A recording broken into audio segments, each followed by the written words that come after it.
আল্লাহ মাফ করুক, আমার বোনের জন্য কিচ্ছু খাওয়া যায় না, আমরা কিচ্ছু খেতে পারি না আমার বোনের জন্য। গাইস জানেন না, এখানে হলো আমি চিড়াটা ভিজিয়ে রেখেছি। চিড়া অনেকক্ষণ ধরে ভিজিয়ে রেখেছি, 1 ঘন্টা হয়েছে চিড়া ভিজানো নিয়ে। অনেক সুন্দর করে ময়লাটা কাটে এই অনেকক্ষণ ভিজিয়ে রাখলে, কেননা বাচ্চাদেরকে খাওয়াবেন, সতর্কতা থাকাই লাগবে। এখানে হলো আমরা পানিটা তুলে নিছি, তুলে নেওয়ার পর পানি থেকে আমরা তুলে একটু পানি ঝরিয়ে নিছি। এখানে হলো আমরা হালকা লবণ দিয়ে আমরা মিক্স করছি। এখানে দুধ চিনি, এটা অনেক কীর্তি হয়েছে এটা নিয়ে। দুধ চিনি নিয়ে আম্মুর হাতে মাইরও খাইছি দুধ চিনির জন্য।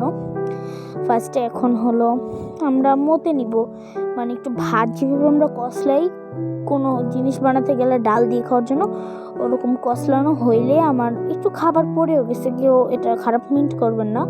এখানে দুধ চিনিটা আমরা ঢেলে দিছি। ঢেলে দেওয়ার পর আমরা একটু মথে নিব, মানে একটু মিক্স করে নেব ভাতের টাইপের মতো। মিক্স করা শেষ হলে এখানে হলো আমরা ঠান্ডা পানি দিয়ে দিছি। ঠান্ডা পানি দিয়ে কিছুক্ষণ ফ্রিজে রাখবো আমরা।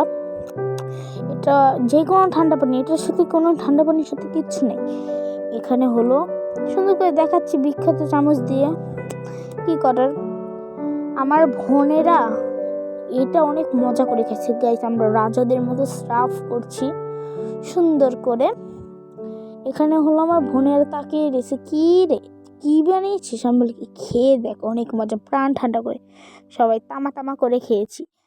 আল্লাহ, সবাই ভালো থাকবেন, লাইক কমেন্ট শেয়ার করে দেবেন। আল্লাহ হাফেজ, বাই বাই।